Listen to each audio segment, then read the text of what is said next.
তিন দফায় প্রাথমিক সহকারী শিক্ষক নিয়োগের বিজ্ঞপ্তি দিয়েছিল বাংলাদেশের তৎকালীন হাসিনা সরকার। প্রথম এবং দ্বিতীয় দফার চূড়ান্ত নিয়োগ সম্পন্ন হয়ে গিয়েছে। 2023-এর 14 জুন তৃতীয় দফার বিজ্ঞপ্তি প্রকাশিত হয়। লিখিত এবং মৌখিক পরীক্ষা শেষে গত বছরের 31 অক্টোবর ফল প্রকাশিত হয়। উত্তীর্ণ হয়েছিলেন 6531 জন। এর মধ্যে অনুত্তীর্ণদের কয়েকজন ঢাকার আদালতে রিট পিটিশন করেন। তারপরই উত্তীর্ণ সবার নিয়োগই 6 মাসের জন্য স্থগিত করে আদালত। চলতি বছরের 6 ফেব্রুয়ারি বাংলাদেশের হাইকোর্ট পুরো প্যানেলের নিয়োগ বাতিলের রায় দেয়। রায়ের প্রতিবাদে শুরু হয় বিক্ষোভ। গত সোমবার সচিবালয়ে প্রাথমিক এবং গণশিক্ষা উপদেষ্টা এবং প্রাথমিক ও গণশিক্ষা সচিবের সঙ্গে বৈঠক করেন চাকরি প্রার্থীরা।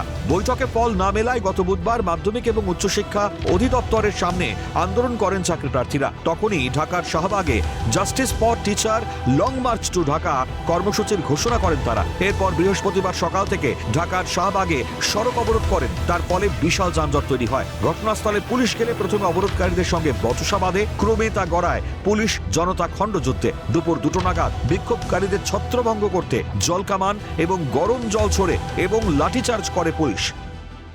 পুলিশ আমাদের বোনদের ভাইদের উপরে লাঠিচার্জ করে, জলকামান দেয়, গরম পানির ফোয়ারা দিয়ে উঠিয়ে দিতে চায়। আজকে আমরা রাস্তায় যেতে চাইতাম না, রাস্তায় আমাদের যাওয়ার কথা না। আমরা শান্তিপূর্ণ অবস্থান করছিলাম, যেহেতু আমরা 5 দিন 6 দিন আমরা প্রেস ক্লাবে ছিলাম। প্রেস ক্লাব থেকে দেখে আমাদের উপর কোনো সুদৃষ্টি আসে না, কোনো আশার বাণী আসে না। দেয়ালে যখন পিঠ থেকে যায় ঠিক সেই মুহূর্তে আমরা রাস্তা অবরোধ করি দৃষ্টি আকর্ষণের জন্য, প্রশাসনের দৃষ্টি আকর্ষণের জন্য। আমাদের উপর জলকামান দেয়, লাঠিচার্জ করে, আমাদেরকে সরিয়ে দেওয়া হয়। আমি সেদিনে ধাওয়া খেয়ে আমি দৌড়ে আমার বাচ্চা নিয়ে আমি নিরাপদ উঠতে চাই।